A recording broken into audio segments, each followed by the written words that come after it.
Hey guys, what's up? Today we have a review of the M14 Socom 16, which is actually an M14 Socom.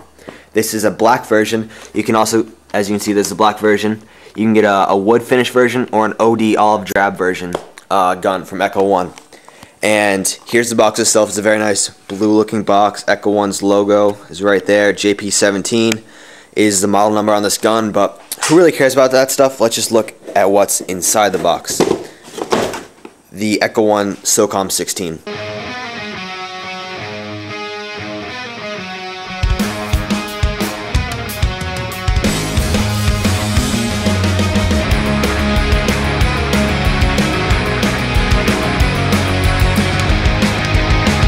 And in this box, it's not just the gun, it also has a couple other things. So this box includes your manual and M14 warranty card, a trickle charger. I recommend not using these. Please buy a smart charger, preferably one that tells you when your battery is fully charged. That always helps. You're not waiting too long or not charging it not enough. You get it just the right amount, so buy a smart charger. An 8.4 volt medium type battery. It's not quite large, but it's not quite a small type. So I just give it, I guess it's a medium size. An Allen wrench and a mag winder. 2 350 round high cap mags, an unjamming rod, and the M14 Socom 16 or M14 itself. Both mags that come with the M14 both hold 350 rounds. The mag winder, as you can see here, just fits into the side of the mag and you just wind it up like that instead of winding it on the bottom as you normally would with a normal high cap mag. And to put the BBs in, you open up this trap door here, just open that trap door up, they go inside there, you wind them up, they feed into the gun there. There's a BB release here, so if you pull that back, all the BBs will shoot out. It'll just release the spring in the mag. All BBs will shoot out if you want to clear that in there to clear all the BBs out of here. And these magazines are ABS plastic, so just keep that in mind. It's not really a big deal. They're nice mags, they feed well. To load your M14 mag, take the mag, the BB feeding end towards the front, and simply put that in first and then slide it in to click until you hear a click and your magazine's ready to go. Here's a good tip on how to load your M14 mag very easily. You take your bag of BBs here. This works well when the bag is half or more full. So I got my .25 BBs here from Mad Bull, and you just take it, pop the cap open on the magazine, and you just slip it, push it down between the BBs in there. So you got the mag in there between the BBs, and you just take your hand and you just pull the BBs up, and they'll fall right into the magazine. And as you can see, this loads them very easily. 350 rounds in the magazine in about, I'd say, 6 or 7 seconds. So that's a pretty good loading time, I'd say. The battery actually is a pain in the ass to put in on the M14. You have to open up this butt plate. That isn't very difficult. Open this up. It's just difficult because there isn't very much space inside here. You'd think with like a stock this big that you'd have enough room for like a medium-sized battery. It isn't quite large type, isn't quite small type, it's in the middle.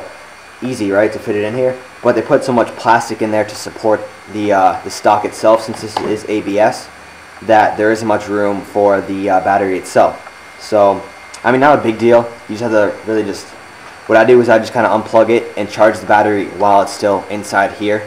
I charge it while it's still inside here, just so I don't have to take it out and worry about getting it back in properly without breaking it or disconnecting some wires. But it's not really a big deal. Once you got your battery in there, close that up, close that down, and you're ready to go. The iron sights in the M14 are very nice. I like them a lot. It's kind of just like an M16 kind of line up the rear sight with the front sight, as all iron sights are. This is adjustable by just turning that wheel like that. And just to look at what it looks like when you line up the sights, there's a nice look at it.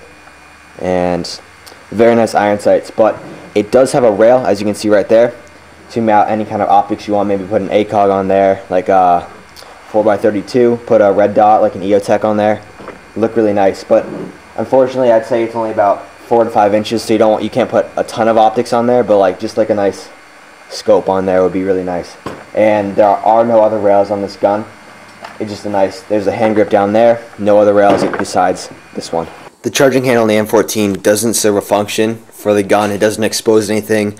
It doesn't actually load around like you would expect from a real gun. But it's kind of just a reality piece M14 added in, and I think they did a really good job with this reality piece. It's full metal here, and as you can see from this, when you cock it back, be mature, when you cock it back, It makes a really nice noise, sounds real, like it's actually like a real gun. It's a really nice reality piece they added to the gun. Sounds pretty legit. There are sling mounts on this gun to mount a 3-point sling. There's a one sling right there, and the other sling is towards the front of the gun, right there. There's the other sling mount right there. The safety on the M14 is located actually in the trigger guard right here.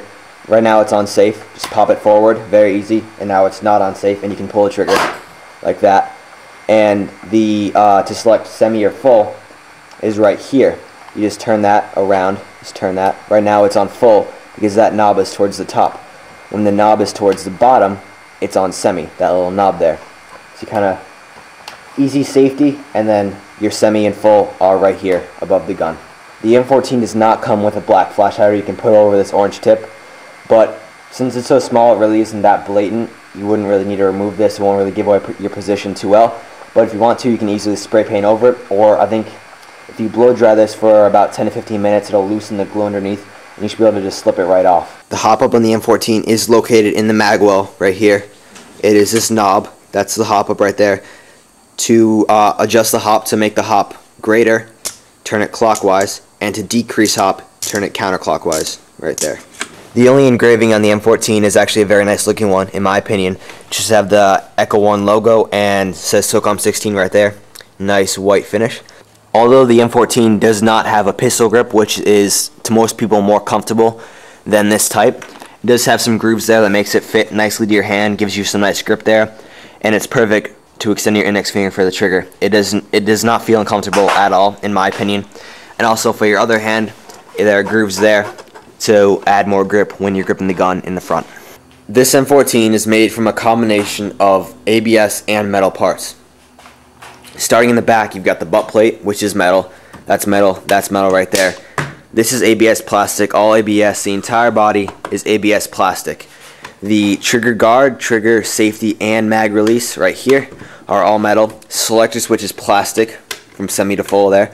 The rear sight, this sight right here, is metal. Charging handle is metal. And the rail system, the rail system's metal. This entire upper receiver right here, this top part next to the rail, is ABS plastic. The front sight is metal. That's obviously plastic. That's ABS plastic also. But those there are metal. And the sling mounts right there are also metal.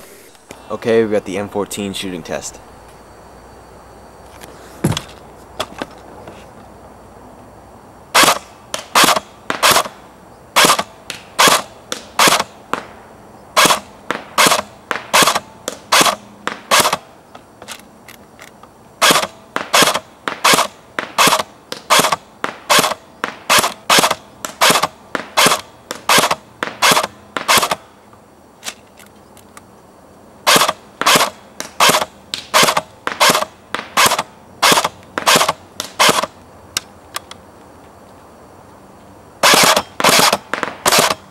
As you can see, we're shooting from all the way over there, almost 100 feet, I'd say, almost 100 feet of distance for the shooting test and we shot at this target. These are the hits we got. It's not really a grouping within here, it's probably a grouping like that, a wide grouping. But I'd say that's pretty good for 100 feet away, because you're not going to be shooting at a person that's this big. You're going to be shooting at a person that's like that big. So I'm pretty sure you won't have much trouble hitting your target with this gun. Very good accuracy, I'd say. Decent FPS. I'd say the FPS is around 330 FPS, but it's still very accurate for such a low FPS, as you can see from the shooting test. Overall, the Socom 16 is a very nice gun. It's very well put together by Echo 1. I congratulate them on this. It has a great charging handle. I really like that piece. That was a very nice piece they had included with this gun. And the only really cons I can say about this gun is the small area for the battery, and probably the low FPS also. You probably want a decent FPS around 350 or 360. This falls around 330 FPS. But I mean, the accuracy, as you saw in the shooting test, is still great. So I don't think it's a very big letdown that the FPS is not as high as it is. This is a great gun. Check it out at PrairieDogAirsoft.com. And thanks for watching.